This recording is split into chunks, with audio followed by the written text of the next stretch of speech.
ನೋಡಿ ಗುರುಮತ ಒಂದು ಕರೆ ಇದೆ. ಓಕೆ, ಮಾತಾಡೋಣ. ಹಲೋ ಹಲೋ ಹಲೋ ಕೇಳಿಸ್ತಾ ಇದೆಯಾ? ಹಲೋ ಹಲೋ ಹಲೋ ನಮಸ್ತೆ, ಕೇಳಿಸ್ತಾ ಇದೆಯಾ? ಹಲೋ ನಮಸ್ತೆ, ಎಲ್ಲಿಂದ ಕರೆ ಮಾಡ್ತಾ ಇರೋದು? ನಮಸ್ತೆ ಮೇಡಮ್, ನಾವು ಹೊಸಪೇಟೆಯಿಂದ ಮಾತಾಡ್ತಿದ್ದೀವಿ. ಓಕೆ, ಯಾರ ಬಗ್ಗೆ ಕೇಳಬೇಕಿತ್ತು? ನನ್ನ ಮಗನ ಬಗ್ಗೆ ಕೇಳಬೇಕಿತ್ತು ಸರ್ ಮೇಡಮ್. ಓಕೆ, ಗುರುಮಾತಾ ಇದ್ದಾರೆ, ಮಾತಾಡಿ. ಅಮ್ಮ ನಮಸ್ಕಾರ. ಅಮ್ಮ ನಮಸ್ತೆ ಮೇಡಮ್. ನಮಸ್ತೆ, ಗುರುವೇ ಶರಣಂ. ಹೇಳಿ. ನನ್ನ ಮಗನ ಬಗ್ಗೆ ಕೇಳಬೇಕಿತ್ತು ಮೇಡಮ್. ಇದಕ್ಕೆ ಬಹಳ ಮನೆ ಇದ್ರು ಕಾಲೇಜ್ ಮುಗಿಸ್ತಾನ, ಮನ್ಯಾಗ ಇದ್ರು ಕೆಲ್ಸಕ್ಕೆ ಹೋಗ್ಬೇಕು, ಎಲ್ಲಿ ಕೆಲಸ ಹುಡ್ಕೊಂಡು ಅಮ್ಮ ಸೌಂಡ್ ಕಮ್ಮಿ ಮಾಡಿಬಿಟ್ಟು ನಿಧಾನ ಕೇಳಿ, ಅದೇನು ಅಂತದ್ದು ವಿವರವಾಗಿ ಹೇಳಿಮ್ಮ. ಸರಿ ಮೇಡಮ್, ಸರಿ. ನಿಮ್ಮ ಸೌಂಡು ಸ್ವಲ್ಪ ಡಿಸ್ಟರ್ಬ್ ಆಗುತ್ತಾ? ಕರೆಕ್ಟಾಗಿ ಹೇಳೋಕ್ಕಾಗಲ್ಲ ಆಮೇಲೆ. ಹೌದೇನು ಮೇಡಮ್? ಇದು ನನ್ನ ಮಗ ಕಾಲೇಜ್ ಮುಗಿಸ್ತಾನೆ ಮೇಡಮ್. ಎಲ್ಲಿ ಕೆಲ್ಸಕ್ಕೆ ಹೋಗ್ತಿಲ್ಲ, ಹೋಗಂದ್ರ ಮನೇಲಿ ಅದನ್ನ ಹೆಸರು ಬಹಳ ಇದ್ರು ಮೇಡಮ್. ಸರಿಮ್ಮ. ಎದಕ್ಕಂತ ಗೊತ್ತಿಲ್ಲ, ಮನೆ ದೇವರಿಗೂ ಹೋಗಿ ಬಂದಿವಿ ಮೇಡಮ್. ಎಷ್ಟು ವಯಸ್ಸಾಯ್ತಮ್ಮ?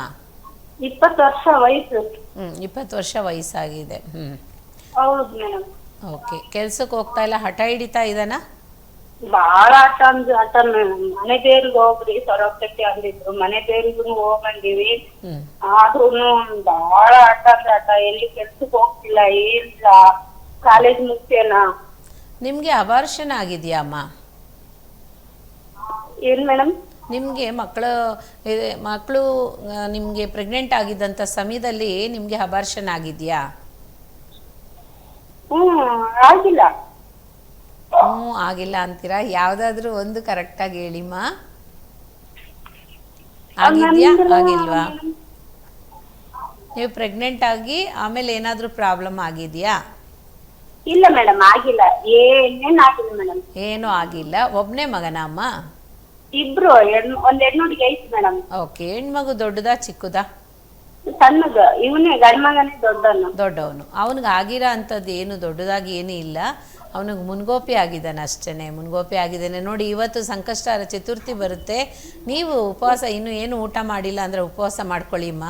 ಉಪವಾಸ ಮಾಡಿಕೊಂಡು ಗಣೇಶನ ದೇವಸ್ಥಾನಕ್ಕೆ ಹೋಗಿ ಸಂಜೆ ಹೋಗಿ ಭಗವಂತನಿಗೆ ಪೂಜೆ ಎಲ್ಲ ಮಾಡ್ತಾರೆ. ಅವಾಗ ಹೋಗಿ ನೀವು ಸೇರ್ಕೊಳ್ಳಿ. ಅಭಿಷೇಕ ಏನಾದರೂ ಆರಾಧನೆ ಮಾಡ್ತಾ ಇರ್ತಾರೆ, ಹೋಗಿ ಅದಕ್ಕೇನು ಬೇಕೋ ಅದನ್ನು ತೆಗೆದುಕೊಡಿ. ಖಂಡಿತ ಅವನ ಸಂಕಷ್ಟ ಸ್ವಲ್ಪ ಕಮ್ಮಿ ಆಗುತ್ತೆ. ಅವನಿಂದ ನೀವು ಪಡ್ತಾ ಇರೋ ಸಂಕಷ್ಟ ಕಮ್ಮಿ ಆಗುತ್ತೆ.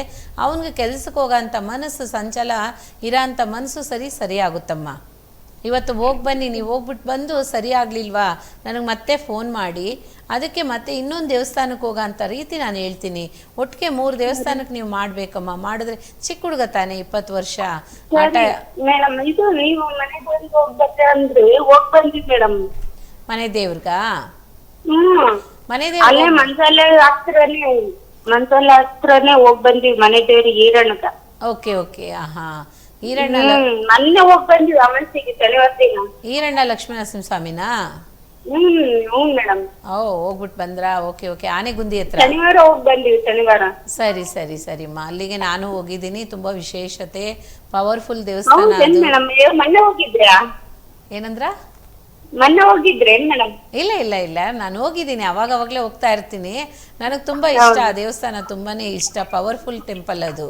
ಹೌದು ಮೇಡಮ್, ನಾವು ಹೋಗ್ ಬರ್ತೀವಿ ಸಮಸ್ಯೆಗೆ ಮೇಡಮ್. ಮನೆ ದೇವ್ರಿಗೆ ಹೋಗ್ರಿ ಸೊರಗ್ತೈತೆ ಅಂದ್ರು, ಅದಕ್ಕೆ ಹೋಗಿದ್ವಿ. ಎಲ್ಲಿ ಕೆಲ್ಸಕ್ಕೇನು ಹೋಗ್ತಿಲ್ಲ ಮೇಡಮ್. ಎಲ್ಲಿ ಓದಂದ್ರ ಓದಲ್ಲ, ಕೆಲ್ಸಕ್ಕೆ ಹೋಗಂದ್ರ ಹೋಗಲ್ಲ. ಏನೇನ್ ಹೇಳಿದ್ರು ಮನೆಗೆ ಎದ್ರು ಮೇಡಮ್. ಸರಿ ಮಾಡ್ಕೊಡ್ತೀನಿ, ನೀವು ಚಿಂತೆ ಮಾಡಬೇಡಿ. ನನ್ನ ಅಡ್ರೆಸ್ ತಗೊಂಡು, ನನ್ನ ನಂಬರ್ ತಗೊಳ್ಳಿಮ್ಮ. ನನ್ನ ನಂಬರ್ ತಗೊಂಡು ನೀವು ಫೋನ್ ಮಾಡಿ ನನಗೆ. ಅವ್ನಿಗೆ ಯಂತ್ರ ಮಾಡಿಕೊಡ್ತೀನಿ. ನೀವು ಆಮೇಲೆ ನನಗೆ ಫೋನ್ ಮಾಡಿ, 11:15 ಮೇಲೆ ಫೋನ್ ಮಾಡಿ ಯಂತ್ರ ಮಾಡಿಕೊಡ್ತೀನಿ ನಾನು. ನಿಮಗೆ ಎಲ್ಲಿದ್ದೀರಾ ಅಂತ ಅಡ್ರೆಸ್ ಕಳಿಸಿ. ಆ ಅಡ್ರೆಸ್ಸಿಗೆ ಆ ಯಂತ್ರಕ್ಕೆ ಏನಾಗುತ್ತೋ ಆ ಅಮೌಂಟ್ ನೀವು ಕೊಡಬೇಕಾಗುತ್ತೆ. ಸರಿನ್ರಾ?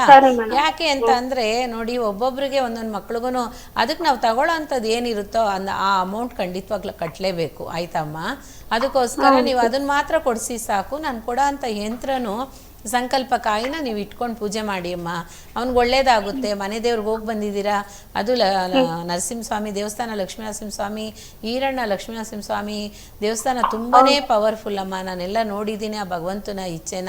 ಆದರೆ ಒನ್ ಟೈಮ್ ಹೋದರೆ ಹೋಗ್ದಿರಾ ಇರಬಾರ್ದು, ಆ ಥರ ಒಂದು ವಿಶೇಷತೆ ಇದೆ ಅದರಲ್ಲಿ. ಖಂಡಿತ ಒಳ್ಳೇದಾಗುತ್ತಮ್ಮ. ನಮ್ಮ ಮನೆ ದೇವ್ರ ಮೇಡಮ್ ಹೋಗಿ ಬರ್ತಾನೆ ಇರ್ತೀವಿ ಮೇಡಮ್. ಸಂತೋಷ ಸಂತೋಷ, ತುಂಬಾನೇ ಖುಷಿ ಆಯ್ತು. ಖಂಡಿತ ಒಳ್ಳೇದಾಗುತ್ತಮ್ಮ, ಧೈರ್ಯವಾಗಿರಿ. ಸರಿನ್ರಾ?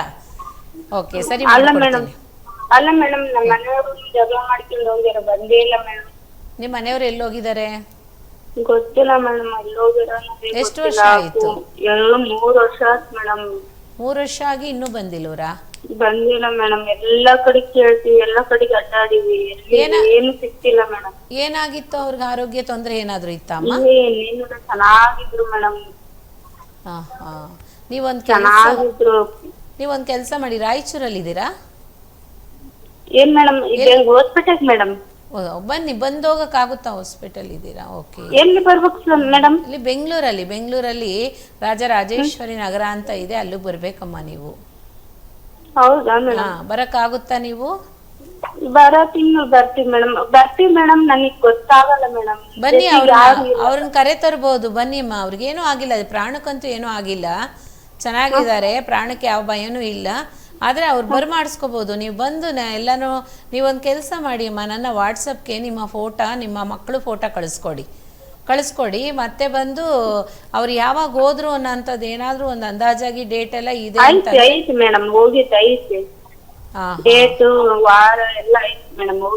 ಅದೇ ನೀವು ಕಳಿಸ್ಕೊಡಿ, ನಾನು ಅದನ್ನೆಲ್ಲ ನೋಡ್ತೀನಿ. ನೋಡ್ಬಿಟ್ಟು ಅವ್ರು ಯಾವ ರೀತಿ ಎಲ್ಲಿದ್ದಾರೆ ಏನು ಗೊತ್ತಾಗಲ್ಲ ಮೇಡಮ್. ನನ್ ಮಗಂಗೆ ಏನಂತ ಕೇಳಿದ್ರೆ ಅವನು ನಂದು ಏನು ಮಾತು ಕೇಳಲ್ಲ. ನನಗೆ ಅಕ್ಕಪಕ್ಕದಲ್ಲಿ ಮಗ. ಅಮ್ಮ ಒಂದ್ ನಿಮಿಷ, ಅಕ್ಕಪಕ್ಕದಲ್ಲಿ ಯಾರಾದ್ರೂ ಓದಿರಾ ಅಂತವ್ರು ಯಾರಾದ್ರೂ ಇರ್ತಾರೆ, ಅವ್ರ ಹತ್ರ ಹೇಳಿ ಈ ವಾಟ್ಸಪ್ ಮಾಡ್ಕೊಡಿ ನನ್ಗೆ ಅಂತ ಹೇಳಿ ಫೋಟೋ ಕಳ್ಸಿದ್ರೆ ಅವ್ರನ್ನ ಕರ್ಸ್ಕೊಡ್ತೀನಮ್ಮ ನಾನು. ಅದಕ್ಕೆ ಹೇಳ್ತಾ ಇರೋದು. ನಿಮ್ಮ ಯಜಮಾನ್ರ ಫೋಟೋ ಇತ್ತು ಅಂದ್ರೆ ಹೇಳಿಮ್ಮ. ಸರಿ ಮೇಡಮ್, ಹೆಂಗ ಮಾಡಿ ನಮ್ಮ ಮನೆಯವರಿಗೆ ಕರೆ ಕಳಿಸ್ಬಿಡಿ ಮೇಡಮ್. ನಿಮ್ಮನ್ನ ಅಂತೂ ಕೈಯ ಬಿಡಲ್ಲ ಮೇಡಮ್. ಎಷ್ಟು ಕಷ್ಟ ಆಗ್ಬಿಟ್ಟೈತಿ ಮೇಡಮ್. ಜಗಳ ಮಾಡ್ಕೊಂಡು ಹೋಗಿದ್ದಾರೆ. ಹ್ಞೂ ಮೇಡಮ್, ಜಗಳ ಮಾಡ್ಕೊಂಡು ಹೋಗ್ಯಾರ ಮೇಡಮ್. ನೀವು ಸ್ವಲ್ಪ ಮಾತೆಲ್ಲ ಬೇಕಾದಷ್ಟು ಬಿಟ್ಬಿಟ್ರಲ್ಲಮ್ಮ. ಮಾತು ಸ್ವಲ್ಪ ಕಂಟ್ರೋಲ್ ಇರಬೇಕಾಗಿತ್ತು. ಮಾತು ಏನು ಹೇಳೋದು, ಬೆಲೆ ಮೀರಿ ಮಾತು ಹೊರಟೋಯ್ತು. ಅವಾಗ ಇರಕ್ಕೆ ಮನ್ಸು ಕೆಡಿಸ್ಕೊಂಡು ಹೋಗಿರೋ ಅಂಥವ್ರು ಮತ್ತೆ ಬರೋದು ಕಷ್ಟನೂ ಇದೆ ಅಮ್ಮ. ಮತ್ತೆ ಬರೋದು ತುಂಬಾ ಕಷ್ಟ ಇದೆ. ನೀವು ಬೇಕಾದಂಗೆ ಮಾಡಿಬಿಟ್ರಲ್ಲಮ್ಮ, ತುಂಬ ಹಾರ್ಬಟ ಮಾಡಬಾರ್ದಾಗಿತ್ತಮ್ಮ ನೀವು. ಮಗ ಮತ್ತೆ ತಿರ್ಗಾ ಬರೋದಕ್ಕೆ ತುಂಬ ಕಷ್ಟ ಇದೆ. ಕರ್ಸ್ಬೋದು, ಆದರೆ ನಿಮ್ಮನ್ನು ಬಂದು ನೋಡೋಕೆ ಅವ್ರಿಗೆ ಇಷ್ಟ ಇಲ್ವಲ್ಲಮ್ಮ. ಆ ಥರ ತುಂಬಾ ಕಷ್ಟ ಕೊಟ್ಟು ಕಳಿಸ್ಬಿಟ್ರ. ಆ ಥರ ಮಾಡಬಾರ್ದಾಗಿತ್ತು. ಪಾಪ ಮನಸ್ಸು ಕೆಡಿಸ್ಕೊಂಬಿಟ್ರಲ್ಲಮ್ಮ.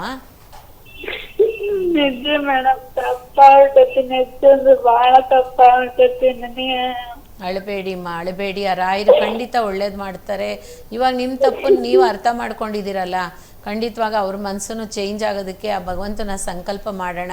ಕುಟುಂಬ ಬಿಟ್ಟು ಅವ್ರು ಹೋಗ್ಬಾರ್ದಾಗಿತ್ತು, ಹೋಗಿದ್ದಾರೆ ನೋಡಿ. ಆ ಟೈಮ್ ಬಂತು ಅಂದರೆ ಯಾರನ್ನೂ ಏನು ಕೇಳಲ್ಲಮ್ಮ. ನಡಿಬೇಕು ಅಂತ ಇತ್ತು ಅಂದರೆ ಕರ್ಮ ಯಾರನ್ನಮ್ಮ ಬಿಟ್ಟಿದೆ, ಯಾರನ್ನೂ ಬಿಡಲ್ಲ.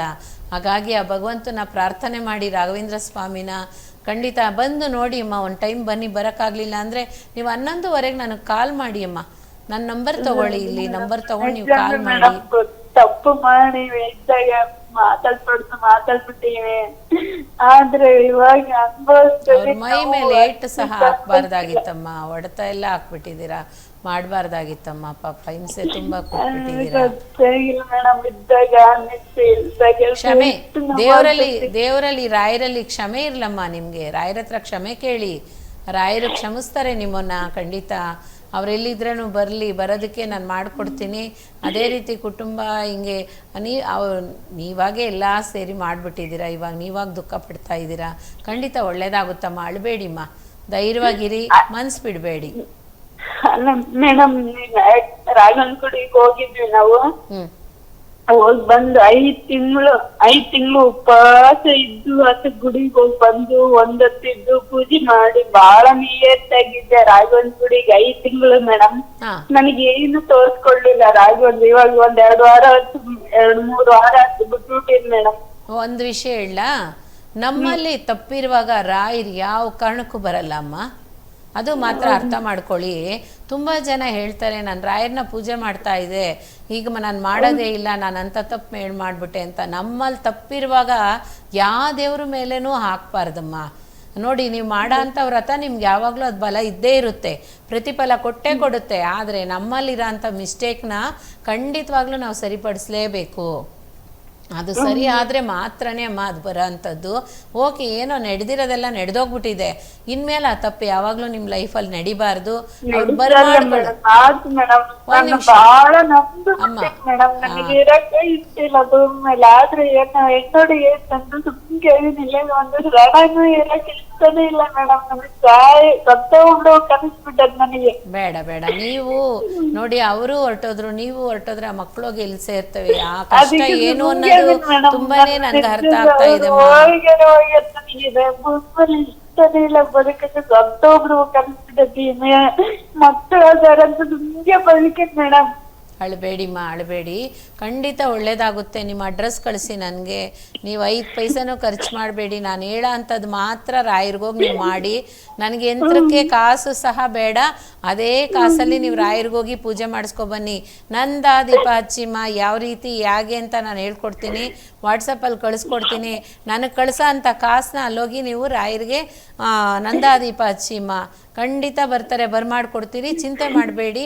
ಇನ್ಮೇಲೆ ನೀವು ಈ ಥರ ತಪ್ಪನ್ನ ಇನ್ಮೇಲೆ ಲೈಫಲ್ಲಿ ನಿಮಗೆ ಕೋಟಿ ನಮಸ್ಕಾರ ಮಾಡ್ಬಿಡುತ್ತೆ ಮೇಡಮ್. ನಾನು ಅವ್ರು ಬಂದ್ರೆ ನನಗೆ ಕಾಲ್ ಸ್ವಲ್ಪ ಪೂಜೆ ಮಾಡ್ಬಿಡುತ್ತೆ, ನನ್ನ ತಪ್ಪಾಗಿತ್ತು ಅಂತ ಹೇಳಿ. ಖಂಡಿತ ಮಾಡ್ತೀರಮ್ಮ, ನೀವು ಮಾಡ್ತೀರಾ. ನಿಮ್ಮ ಮನಸ್ಸು ಒಳ್ಳೆ ಮನಸ್ಸಿದೆ ನೋಡಿ. ಆತ್ರ ಪಟ್ಟರೆ ಗೋತ್ರ ಕೇಳು ಅನ್ನೋದು ಇದಕ್ಕೋಸ್ಕರನೇ. ಮನಸ್ಸು ತುಂಬ ಕೆಡಿಸ್ಕೊಂಡು ಹೊರಗಡೆ ಹೋಗಿರೋ ಅಂಥದ್ದು ಆಗಲಿ, ನಡೆದೋಗಿರೋದೆಲ್ಲ ಬಿಟ್ಬಿಡಿ. ಇನ್ಮೇಲೆ ಅದು ಬೇಡ, ಚಿಂತೆ ಮಾಡಬೇಡಿ. ದಯವಿಟ್ಟು ಹೇಳ್ತೀನಿ, ಇನ್ಮೇಲೆ ಈ ರೀತಿ ಯಾವತ್ತೂ ಲೈಫಲ್ಲಿ ನಡಿಬಾರ್ದು. ಕಾರಣ ಏನು ಅಂದ್ರೆ ಮಾತಾಡಲ್ಲ ಮೇಡಮ್. ಅವ್ರು ಬಂದ್ರೆ ಕಾಲ್ ಪೂಜೆ ಮಾಡ್ತೀನಿ, ಒಂದು ಮಾತಾಡಲ್ಲ. ನಾನ್ ಮಾತಾಡಿ ನನ್ ಅದೇ ತಪ್ಪು, ಮಾತಾಡಿದೆ ಒಂದ್ ತಪ್ಪು, ನಾನ್ ಮಾತಾಡಕ್ ಹೋಗಲ್ಲ. ಬಂದ್ರೆ ಕಾಲ್ ತೊಳೆದು ಪೂಜೆ ಮಾಡ್ತೀನಿ, ನಂದು ಮಾತಾಡಲ್ಲ ಅವ್ರಿಗೆ. ಅಮ್ಮ, ರಾಘವೇಂದ್ರ ಸ್ವಾಮಿ ಹತ್ರನೇ ನೀವು ಹೋಗ್ತೀರಾ ಯಾವಾಗಲೂ. ಈರಣ್ಣ ದೇವಸ್ಥಾನಕ್ಕೆ ಹೋದಾಗೆಲ್ಲನೂ ಮಂತ್ರಾಲಯಕ್ಕೆ ಹೋಗಿ ಸ್ವಾಮೀಜಿಯವ್ರ ಹತ್ರ ಆಶೀರ್ವಾದ ಮಾಡಿಸ್ಕೊಳ್ಳಿ, ಅಕ್ಷತೆ ತಗೊಳ್ಳಿ. ನೋಡಿ, ರಾಯರು ಯಾವ ರೀತಿ ಹೊರಗಡೆ ಬರ್ತಾರೆ, ನಮ್ಗೆ ಅಕ್ಷತೆ ಕೊಡ್ತಾರೆ ಅಂದರೆ, ಅಲ್ಲೋಗಿ ಮಂತ್ರಾಲಯನ ದರ್ಶನ ಮಾಡುವಾಗ ಸ್ವಾಮೀಜಿ ಹತ್ರ ಆಶೀರ್ವಾದ ತಗೊಂಡು ಅಕ್ಷತೆ ತಗೊಳ್ಳುವಾಗ ರಾಘವೇಂದ್ರ ಸ್ವಾಮಿ ಆಶೀರ್ವಾದ ನಮಗೆ ಸಿಕ್ತು ಅಂತ ಅರ್ಥ ಅಂತೆ. ಯಾಕೆ ಅಂತಂದರೆ ಅವರು ಮುಟ್ಟಿದ್ದಂಥ ಪಾತ್ರೆಲೇ, ಅವ್ರು ಇದ್ದಂಥ ಟೈಮ್ಲೆ ಕೊಟ್ಟಂಥ ಅಕ್ಷತೆ ಪಾತ್ರೆಲೇ ಬರೋ ಅಂಥವ್ರಿಗೆಲ್ಲ ಕೊಡೋ ಅಂಥದ್ದಲ್ಲಿ. ಅದಕ್ಕೇನೆ ಹೇಳೋದು, ರಾಘವೇಂದ್ರ ಸ್ವಾಮಿ ಮಂತ್ರಾಲಯಕ್ಕೆ ಹೋದವರು ಗುರುಗಳನ್ನ ದರ್ಶನ ಮಾಡಿದರೆ ಬರಬೇಡಿ ಅಂತ ಹೇಳ್ತಾರೆ. ಕಾರಣ ಆ ಪೀಠಾಧಿಪತಿಗಳಿಗೆ ಇರೋಂಥ ಸ್ಥಾನ ರಾಘವೇಂದ್ರ ಸ್ವಾಮಿ ಕೂತಿದ್ದು ಅಲ್ಲಿ ಶಿಷ್ಯರಿಗೆಲ್ಲ ಅಕ್ಷತೆ ಕೊಟ್ಟಂಥ ಪಾತ್ರೆ ಅದು. ಆಯ್ತಾ? ಖಂಡಿತ ದುಃಖ ಪಡಬೇಡಿ ಅಮ್ಮ, ಸಾಕು. ಇಷ್ಟು ವರ್ಷ ಕಾಲ ನೀವು ದುಃಖ ಪಟ್ಟಿದ್ದು ಸಾಕು, ಇನ್ಮೇಲೆ ದುಃಖ ಪಡಬೇಡಿ ಮೇಡಮ್. 3 ನಂದು ಬಂದು ಬಿಟ್ಟೇನ್ ಮೇಡಮ್, ನನ್ ಬಾಳ ನಂದು ಬಿಟ್ಟಿದ್, ನಾನು ಏನಿಲ್ಲ ಅಷ್ಟು ನಂದು ಬಿಟ್ಟಿದ್ ನಾನು. ಆಯ್ತಮ್ಮ, ಆಯ್ತಮ್ಮ, ಎಲ್ಲ ಒಳ್ಳೇದಾಗುತ್ತೆ, ಧೈರ್ಯವಾಗಿರಿ, ನಾನು ಸರಿಪಡಿಸ್ಕೊಡ್ತೀನಿ. ಓಕೆನಾ? ನಮಸ್ಕಾರ ಅಮ್ಮ, ನಮಸ್ಕಾರ ಅಮ್ಮ. ಇನ್ಯಾವುದೇ ರೀತಿಯ ಒಂದಷ್ಟು ಸಮಸ್ಯೆಗಳಿದ್ರು ಸಹ ನೀವು ನೇರ ಭೇಟಿಗಾಗಿ ಸಂಪರ್ಕಿಸಿ ಅನ್ನುವಂತಹ ನಂಬರ್ ಕೆಳಗಡೆ ಡಿಸ್ಪ್ಲೇ ಆಗ್ತಾ ಇದೆ. ಆ ನಂಬರ್ ಕರೆ ಮಾಡಿ, ಗುರುಮಾತ ಎಲ್ಲ ರೀತಿಯಲ್ಲೂ ಸಹ ನಿಮ್ಮ ಸಮಸ್ಯೆಗಳಿಗೆ ಪರಿಹಾರವನ್ನು ಕೊಡ್ತಾ ಹೋಗ್ತಾರೆ. ನೇರ ಭೇಟಿಗಾಗಿ ಸಂಪರ್ಕಿಸಿ ಅನ್ನುವಂತಹ ನಂಬರ್ ಡಿಸ್ಪ್ಲೇ ಆಗ್ತಾ ಇದೆ ನೋಡಿ, ಆ ನಂಬರ್ನ ತಗೊಳ್ಳಿ, ಕರೆ ಮಾಡಿ.